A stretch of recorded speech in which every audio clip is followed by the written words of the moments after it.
Welcome to Lomé in Togo, all at the AfCFTA convention. I am joined by the African Development Bank, and if you are obviously watching my channels, you will know that they've been up to some very exciting things. But let's start with a clarification, Marco, on 7 billion for the aviation sector support. I think unpack that for me, because there might be something I'm missing here. The IATP its full name is Integrated Aviation, the Transformation Program for Africa, to mobilize the 7 billion. So we are the AfDB as a catalyzer to mobilize the financial market of the 7 billion. That is our target in the upcoming 5 years. So rather than we invest in 7 billion, but we are having the very much the leveraging the target like 1 to 10. We have actually more than the 7 billion already the pipeline. Doesn't mean that we invest all the money by us. Collaboration with the DFI partners such as World Bank. That we have also the plan to mobilize such a big money through the institutional investors for us to provide the guarantee facility by the issuing the bond, etc. So we have a different the financing the activity in our consideration. But a lot of this is being positioned specifically to assist the African airline industry. Yes. Is this just for national flag carriers? The answer is for all. So yes, this depends on the country. Several countries who have only the national flag carrier, then yes, of course, we support them. But in the meantime, some advanced countries such as Kenya is, I think, good example. They have 80 already, the airline companies, private one. And Nigeria also, they have about 10 the private the airline company. That are also definitely that we want to support by mobilizing for us to, the provider, the catalyze, the funding from the market and then to help them. So answer is actually both. Okay, fantastic. Well, that's good news because I feel that our sector kind of or industry rather, looks at it and says there's so much protectionism around the airline operators, especially national flags, How do we level that playing field and be competitive? Because that is what's going to bring down some of the costs. That is one of the big reasons for us to launch this program. That we really want to liberalize the market to make it more competitive. That we want to create a competition between the let's say national flag carrier and the private the carrier. So what are the details in terms of the facility that's available? It's for infrastructure, it's for leasing of aircraft, acquisition of new aircraft. What am I missing? We have 3 big pillars. The first pillar 1 is non-financing or the more like enabling environment development support, including the policy, regulatory framework, safety, security, sustainability, such as green or the climate stuff, to promote, including the capacity building. Capacity building is pilot and mechanic, very important. So all there's a non-financing activity like upstream work is the pillar 1. And then the pillar 2 is infrastructure. We used to very much focus on the airport itself, but under the IATP, we are now very much eager to expand our coverage to the whole ecosystem of the aviation infrastructure, including the cargo terminal, MRO, the facility. Even actually, we are looking at the refinery, the facility expansion, to have a more, the African-made jet fuel available. That's going to be a big factor to reduce the airfare in Africa. We are looking at definitely the self-sustainable aviation fuel refinery. We are looking at the airport city, and then definitely the air link, railway link between the airport and cities. So all we package as aviation infrastructure as a pillar 2. Pillar 3 is the aviation, the aircraft itself. We really want to contribute to modernizing the aircraft here in Africa. by bringing the different financing the facility. One of them is again is we want to leverage again. So by for us to provide the different type of the guarantee facilities. The one of the facility we are the launching is the so-called risk sharing facility with a fast loss guarantee. A little bit technical, but thanks to our first donor to the IATP is from the Japan, the Japanese government at the annual meeting the couple of weeks ago has made an official announcement to contribute to provide the first loss guarantee into this to make it happen this risk sharing facility so that we can mobilize more money from the private sector financing institutions such as the global commercial banks and the leasing company who are looking at the African market, but with a little bit high credit risk, they couldn't do that. But now we are receiving a lot of interest with this return facility. Because this facility is almost like a sovereign guarantee. You know, there's like some guarantee behind it. So it reduces, I'm not saying it is sovereign by any means, but it enables that risk to come down because Africa is considered a high risk. We pay more for our money, we pay more for the goods and services, we pay more for insurance. One thing I wanted to find out is in the airport infrastructure as part of that pillar, I'm assuming it also includes the technology, so like the radars, the control towers, all the systems and technology that goes with that. Yeah, exactly. Okay, so it's not just the airports and the runway. The S-bus, this yes, security is. We have the one of the pipeline project with the ASECNA, who cover the security system and almost across the continent. So we are willing to contribute for them to purchase the surveillance system, the S-bus, with our financing. So yes, it's part of the yes pillar 2. Yes. Fantastic. And Mike, I'm going to bring you into the conversation now because we touched on like my passion project, air to rail. That link. And I think just run me through before we talk about all the rail projects that the AfDB is involved in. But I think just run me through the Ethiopia project with that specific line. Where are you at? What does the funding picture look like? And how actually does this project come together, in my view, quite quickly? Just before I answer that question, let me complement what Marco just said. You see, you're asking the question, what is the 7 billion? We should unpack it. He did it. But the next question we should ask is, how are we going to do that? We have platform. So the aviation for us is a platform solution where we say ADB is not going to do it alone. We will create a platform, bring in other investors to do it. And one of the way by which we want to do it is the new African Financial Architecture for Development, what we call a NAFAD. Our president launched this not long ago, and we are mobilizing all the African DFIs, pension funds, insurance companies to really harness the savings that we have on the continent and direct those towards transformational projects. And one of them is aviation. We have railway, we have so on and so. So NAFAD platform is going to be a critical one for us to leverage those money that we are talking about. Now, coming down to Bishoftu International Airport, is the largest African airport project to date. Is actually a demonstration that Ethiopian airline is really driving African vision for aviation.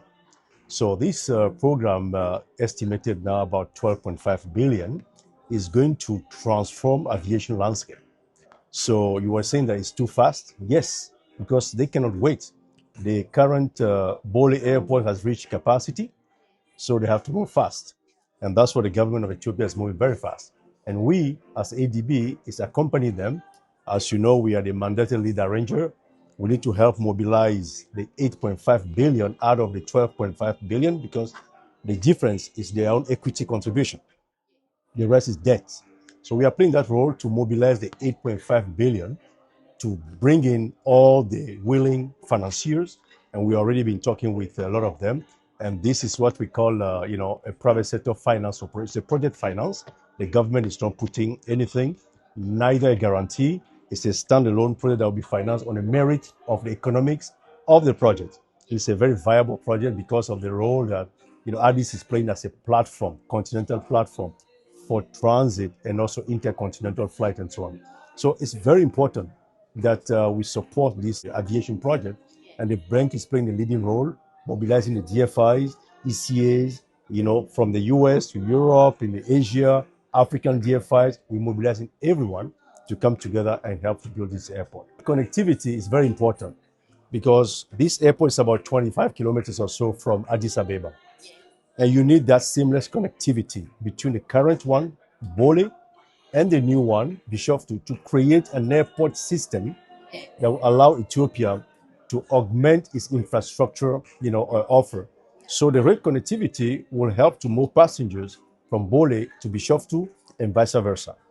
And in addition to the rail, they also want to do a road connectivity. So it's really to build this kind of, a seamless urban corridor to connect the two airports, and then bring in the rail, which is going to be a state-of-art rail as well, to really facilitate the movement between the two airports, because we will keep using Bole for other purposes, domestic and so on and so forth, and then use the Bishoftu for more international airports. So, but both have to connect. What other airports has the AfDB been involved with? The bank has been financing airport, as Marco mentioned earlier. Morocco. If you look at Morocco, Casablanca, New Terminal, Rabat Saleh Airport, Marrakesh Airport, we have financed all those airports together with Moroccan government.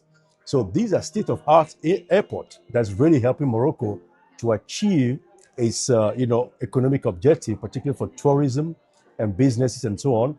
And we'll also help Morocco to organize the World Cup in 2030. Yes. Together with Spain and so on and so forth, because of this infrastructure. Morocco has invested a lot in airports. It's, I think, the number one tourist destination on the continent last year. And that's due to efficient, reliable infrastructure like airport, railway, and so on. So Morocco is one of our demonstration in ADB capacity to finance airport. Second one, we've completing airport financing in Tanzania, Msalato International Airport. It's also a state of art. And we are doing an airport in Central African Republic, small country, but very important infrastructure. And of course, we're also doing airport projects in Senegal. The IBD, International Airport in Senegal, we have financed that airport. We are very much airport financing institution.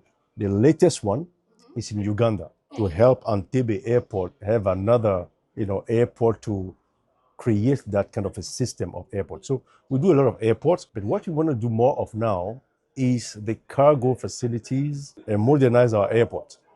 Now, some of them still are not up to standard in terms of safety, regulatory, and so on and so forth. And also even the runway, going to help them to actually upgrade the infrastructure for us to be ready for the AfCFTA, to catalyze a trade and investment and so on.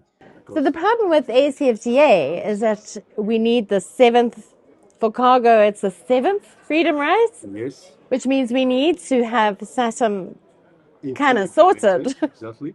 Yes. Yes. So how are you pushing that agenda? Absolutely. That's why we're here in Lomé. This meeting is about SAATM. It's led by AFCAC, which is a specialized institution for AU, African Civil Aviation, Commission, tasked to lead the implementation of SAATM. African Development Bank, we are supporting SAATM.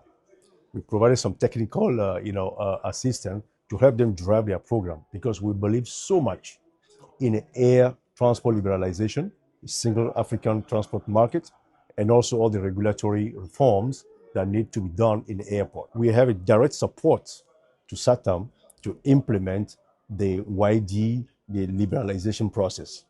Second way we're trying to do this now to scale is through the IATP. Marco described it earlier on.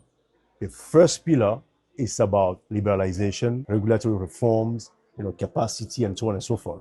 That's another way by which AfDB is going to support member countries through AFCAC to really, adhere to the SAATM principle, open up the market, create those freedom rights. And we see some progress, a lot of progress in many countries.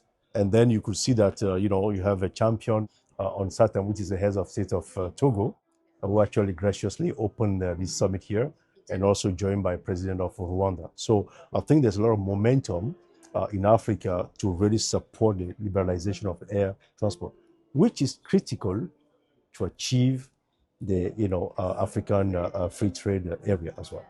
Your rail projects, just touch on those for me, please. And then we're going to go back to Marco, and then we'll talk about corridors, because we have to bring it all together. Exactly.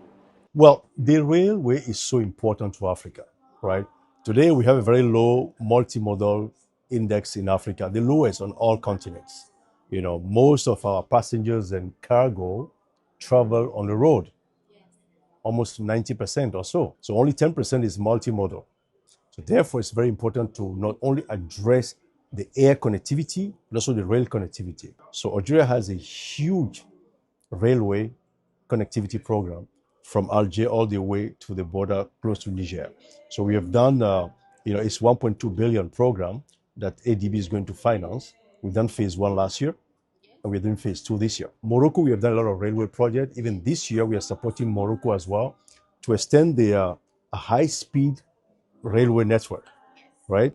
Now from Kenitra to Marrakesh. And that's very important because, again, to prepare Morocco to host not only the 2030 World Cup, but also to connect the country to the various economic hubs and also provide a network with a lot of connectivity. We're doing railway in the Central Corridor, as you know very well, Tanzania, Burundi Railway, which we have financed, and now also looking to do Burundi to DRC Railway. And we're also doing the Northern Corridor, from Mombasa all the way to Kampala, focusing now on Malaba, the border from Kenya to Kampala. It's going to transform the eastern region on the Lobito Corridor, which is also one of the corridors that we have done the road, rail. So it's a multimodal corridor approach that we are doing there. And of course, we have railway projects in Egypt and then also in Tunisia, where we're going to do railway rehabilitation program. We're also looking at tramways, right? The urbanization in Africa is very important. So railway for long distance, yes, but also for urban mobility. And this is green, it's efficient, and also something that we think our cities should start adopting. What about the monorail? I was in Egypt recently. I went on the monorail. I actually think that that's probably a far better solution because it's off the ground. Yes. It's not in the way. It's not hindering anybody, the already congested traffic. Opportunity for a monorail. And my last interview when I was in Egypt, the costing sounded right as well. Affordability sounded right. So tramways and monorails. Yes. You're adding that to your list. Great. You're absolutely right. We are considering cost-effective mobility for our cities. In Southern Africa, we are very big on rail. Transnet, we also supported CFM in Mozambique to connect with South Africa. And also, Nakala Corridor, we have done a lot of rail over there. We are supporting rail in Namibia, okay? And then also, we have done Zambia, I mentioned. We also done a study between Zambia and Zimbabwe, Lions Den to Kafue, to connect on the North-South corridor. When is that going to come in? Because that would be such a game changer for them. Absolutely, you're absolutely right. That's why we are pushing. We are dialoguing with the countries to mobilize both public and private sector to do that rail, because it's a missing link. And even better, we're also looking at connectivity with Botswana. So there are corridors that we're trying to, support the government to do for Namibia to Botswana. Transnet, I think, is making a very good progress on the efficiency in the logistics system. As you recall, almost 2 years ago, we provided 1 billion financing for the railway, also port efficiency. So that's a logistic approach to support the South African economy.